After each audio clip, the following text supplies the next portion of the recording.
welcome to a very, very special episode of the Let's Get Vulnerable podcast. I'm so excited to be here with you and do this episode. This is one that needs to be done. There was a mindfulness self-compassion episode that I did when I started the podcast, y'all. So over a year ago. The podcast has been going for that long. That's awesome. So just thinking about that. But yeah, when we started the podcast, there was a powerful episode that came out, episode 12. It's all about mindfulness, self-compassion. And then I actually walk you through a mindfulness, self-compassion meditation.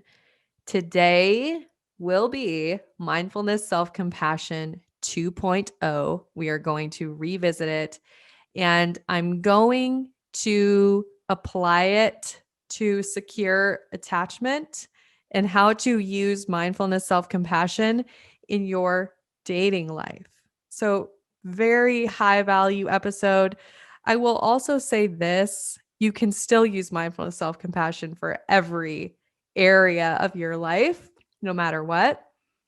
However, for our purposes, and to support you all in your dating journeys to secure attachment, we will be applying it to dating today. Okay, so before we jump into the meditation itself, I just want to talk about mindfulness, self-compassion real quick.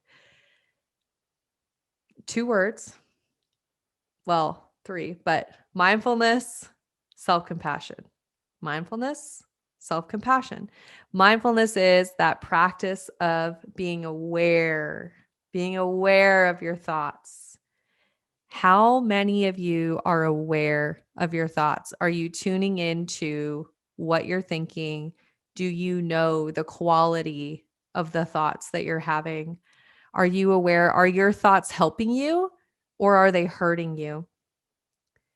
Mindfulness is this beautiful practice of creating that awareness of what am I allowing my thoughts to be? What is the quality of my thoughts, right? Are they helping me?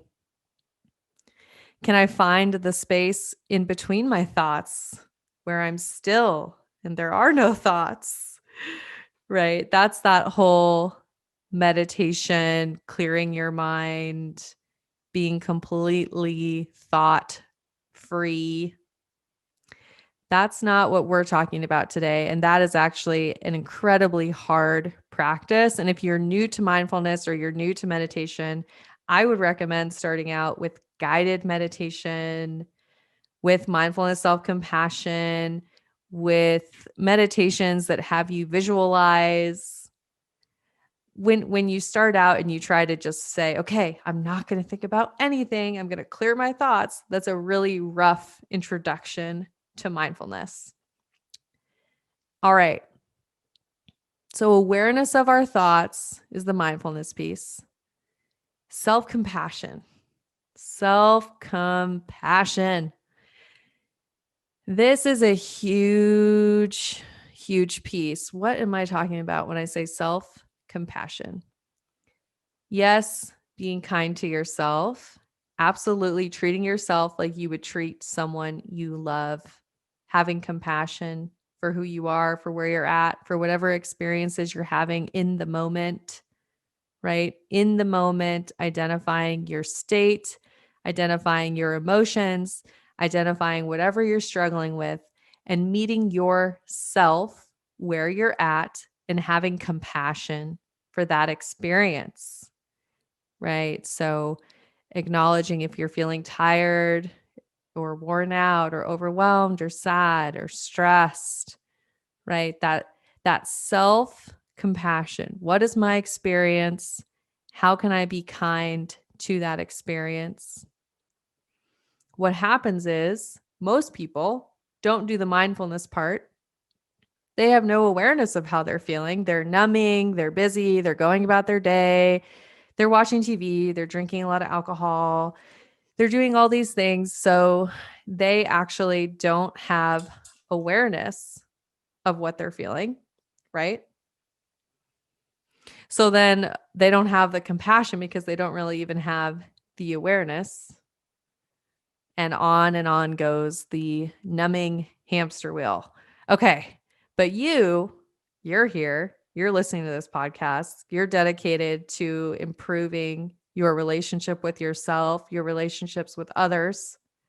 So let's talk about you. You're going to have the mindfulness piece, the awareness, and then the self-compassion piece, which, as I said, you have compassion for whatever experience you're having, for your emotions.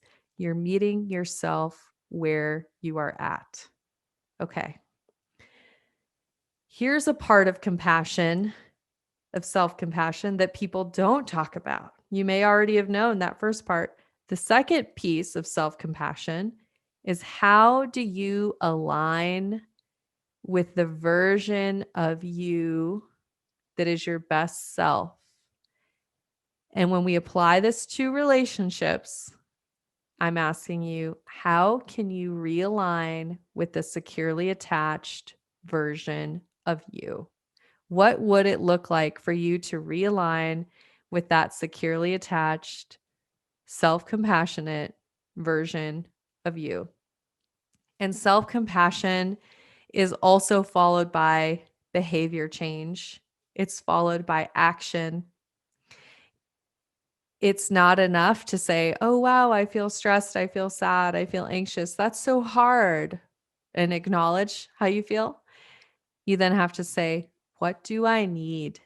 What do I need to realign with the version of me that feels loved, that feels cared for? Essentially, your best self. What do I need to realign with version 2.0, with my best self? What does that look like?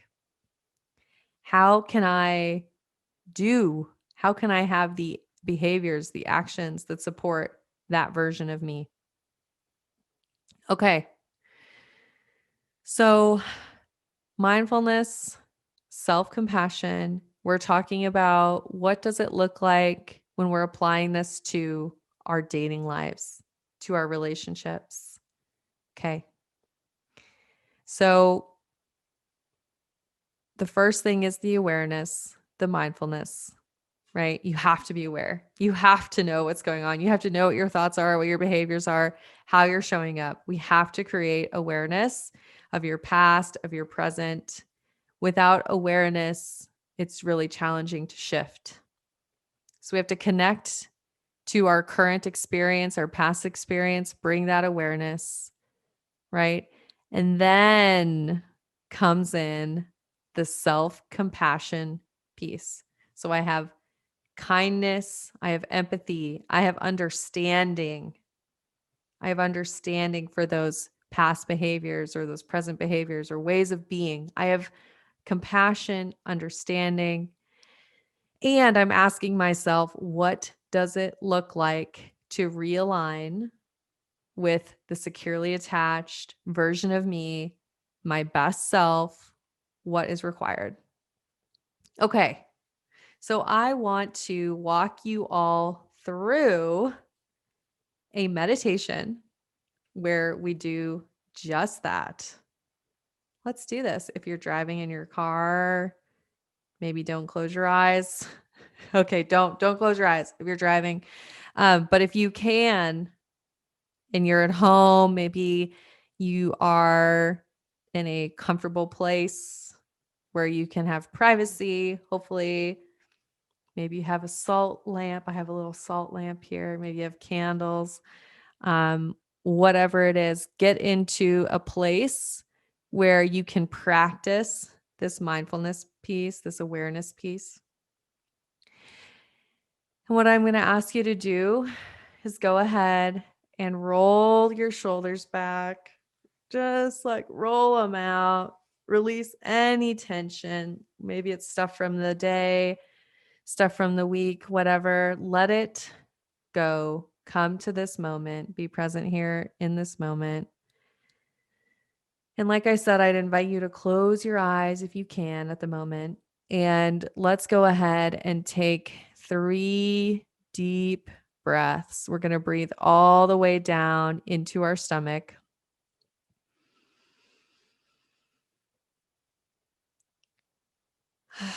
And then you're going to slowly release. So deep breath all the way down into your stomach. And then you're going to slowly release it. Let it out. And we're going to do it again. Deep breath all the way down into your stomach. Fill up your lungs. Fill up your stomach with air. Take it in. And then we're going to slowly let it out.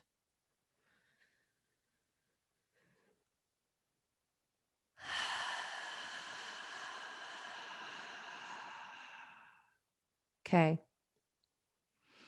And like I said, if you can close your eyes, please do that. What you to do is to drop into your body. Notice any areas with tension. Notice any tightness, any stiffness.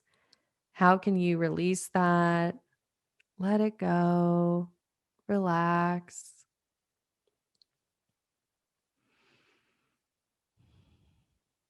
And my first question is I want to ask you, can you notice any area of your life right now that you're struggling with? Maybe it is a relationship or your dating life. Maybe it's that feeling of, I wish I was connected with my person. Why hasn't it happened yet? Tune in to any area of your life that you're struggling with.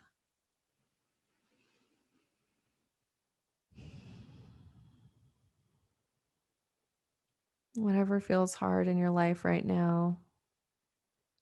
And then I want to ask you to identify what are the feelings connected to this area of your life? What emotions come up for you? Maybe it feels overwhelming. It just feels heavy, feels hard, hopeless. Maybe there's sadness coming up. Just be curious. Ask yourself, what emotions come up for me in this area of my life?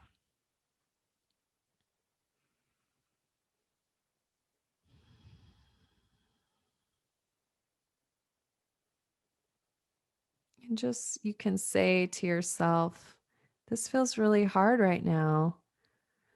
Or I feel really sad. Or I feel really scared. I feel really scared of what could happen. Allow yourself to identify whatever it is that you feel. And then using an I statement, just say it to yourself what it is that you're feeling.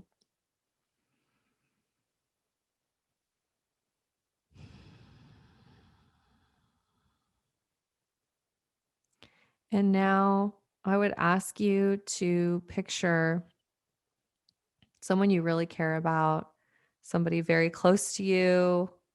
Maybe it's your really good friend, family member, a daughter, a sibling, a coworker, anyone who you really truly care deeply for. I want you to picture them in your mind. Can you see what they look like? Can you see their face? Picture that person right now.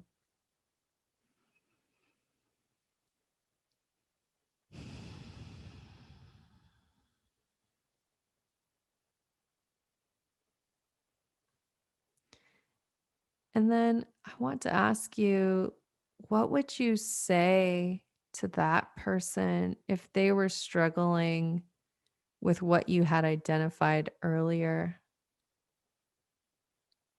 What would you say? How would you talk to them? Would you do something nice for them? Would you want to give them a hug? You want to cook for them or send them flowers? What would you do for that person? How would you talk to them? What would you say? Spend some time thinking about that.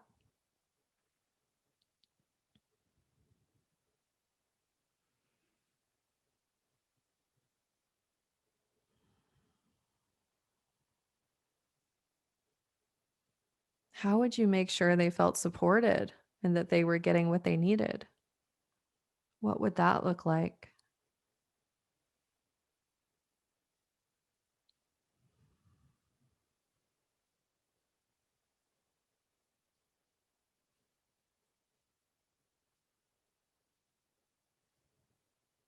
Okay. And now that you've identified them and you've thought about how you would support them, how you would speak to them, I want you to go ahead and take your right hand and you're going to place it gently over your heart. And I'm going to ask you in this moment, can you send that same compassion that you just sent to your friend and your loved one? Can you send that same love and compassion to yourself in this moment? And maybe it's helpful if you picture a white light going from your hand to your heart, but just send that love, that support, that compassion. And whatever it is that you were saying to your loved one, can you say that to yourself now?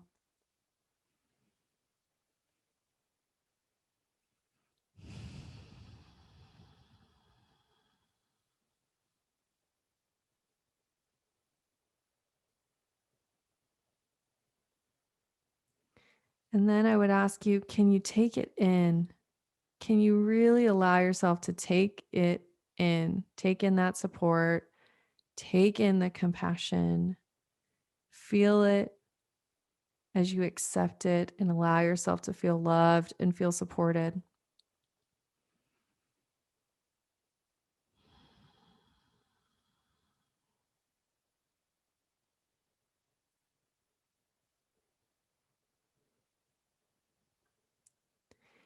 And now I would ask you, what does it look like for you to realign with the best version of you, the version of you that feels content, that feels loving towards herself and towards others, the version of you that feels energetic and unstoppable and positive and content, happy, fulfilled, that version of you that also feels securely attached and empowered in her relationships.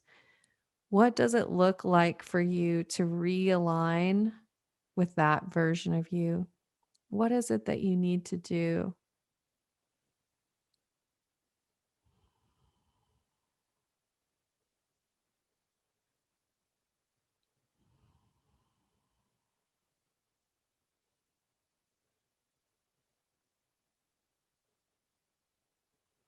It can look like this sentence structure: in order to feel supported, I need,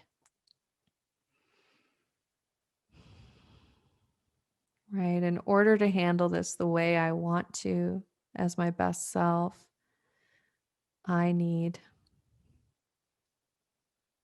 Ask yourself that question and then answer it.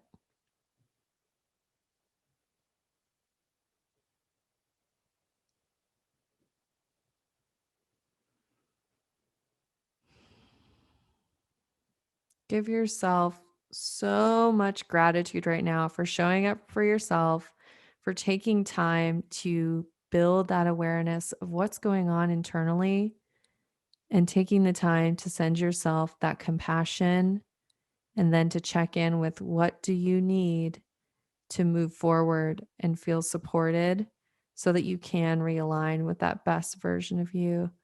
Send yourself so much gratitude for taking the time to do that. And with your hand over your heart, know this practice is available to you at any time. You can always replay this episode, or you can begin to develop your own self compassion practice where you check in with yourself. So, with your hand over your heart, sending yourself that gratitude, knowing this is available to you at any time. I want you to send just a little bit more love and grace and acceptance and compassion to yourself right now. Just send it there.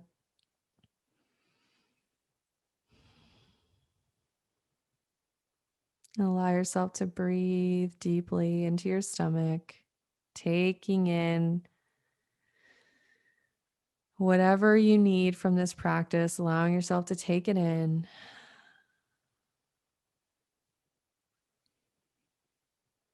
Maybe it's just everything's going to be okay. I am okay. I am enough. I am more than enough. I am doing enough. Taking in whatever you need. And then I would invite you to open your eyes, come back to the room, wherever you are. And I want to ask you how you feel after doing that practice. You should feel more supported. You should feel a little lighter. And if you were going through this process with something that you were struggling with, hopefully you have some clarity around what you need in order to feel supported. And notice how that practice, it does not take that long. And it's incredibly powerful, incredibly powerful. And the beautiful thing about mindfulness self-compassion is that when you practice it towards yourself, you will learn to practice compassion towards others effortlessly. When you're healing that relationship with you, the way that you treat yourself will show up in how you relate to others. Okay. I hope that that practice was really helpful. The way we would apply this to dating even more is if the scenario that you identified in the beginning of the meditation, let's say it was, I'm feeling really anxiously attached, right? And then you would sit in the beginning of the meditation, you would say, wow, I feel scared of abandonment. And you might even connect it to, this is how I felt as a young girl when both of my parents were working and they didn't come home until 9 p.m. at night. I felt unimportant. I felt abandoned, right? So you would really allow yourself to feel into what's coming up for you. Where is it coming from? What's really going on? And then when you were moving into what do I need to feel supported, you would be asking yourself, okay, the securely attached, high self-worth version of me, what kinds of behaviors, actions, what does she need to feel supported right now? Right? How do I move to that securely attached version of me? And then the important thing is to honor whatever it is that you decide and make sure that you follow through on it. Okay. I hope this was helpful. And if you're going, oh my gosh, yes, this is helpful, but I need more help and I need more clarity. Like I have this resource, but I need other resources. I need clarity on really, truly developing that securely attached identity, that 2.0 version of me. I'm not even really sure what she's like or what it means to be in a securely attached place. If you need support in getting there, I would highly recommend you apply to the ESL program. We have limited spots in the month of June, and it's a really great time to join the program. So I'd highly recommend you apply ASAP. And like I said, you can use this episode as many times as you wish. Feel free to replay it whenever you need to do some self-compassion. And the beautiful thing about mindfulness self-compassion is you just get better and better and better at it the more that you do it. So keep practicing, have compassion about your self-compassion practice because it doesn't just happen overnight. Keep showing up for yourself, practice that mindfulness. And the beautiful thing here is when you get to a place where you're no longer in reactive, fight or flight, reactive mode. You're stepping out of that reactive mode and you can step into self-compassion and realignment. Self-compassion and realignment. And what happens is you spend less and less time in reactive mode, in that kind of trauma, anxious response, feeling triggered, feeling really stressed, feeling really overwhelmed, right? All of those things as you're reacting to your day to day. And then you can spend more time in self-compassion and realignment. What happens is people often think that, oh, if I'm hard on myself, if I'm self-critical, if I say you have to get this done, or you're a insert mean word, right? You're a loser if you don't get this done. People think that that is what is most helpful. It is not. When we are self-critical, when we put ourselves down, we are much less productive. We get much less done. The real path to emotional stability, to having energy, to being able to achieve more than you ever thought possible is actually accepting yourself, acknowledging what's going on, having self-compassion, and then deciding to realign with that best version of you, whatever that looks like. Okay, I've gone on and on. I hope this episode was very helpful to you. Please share it with someone if you know they need it. And as always, I am wishing you high self-worth and great relationships. I'll talk to you soon.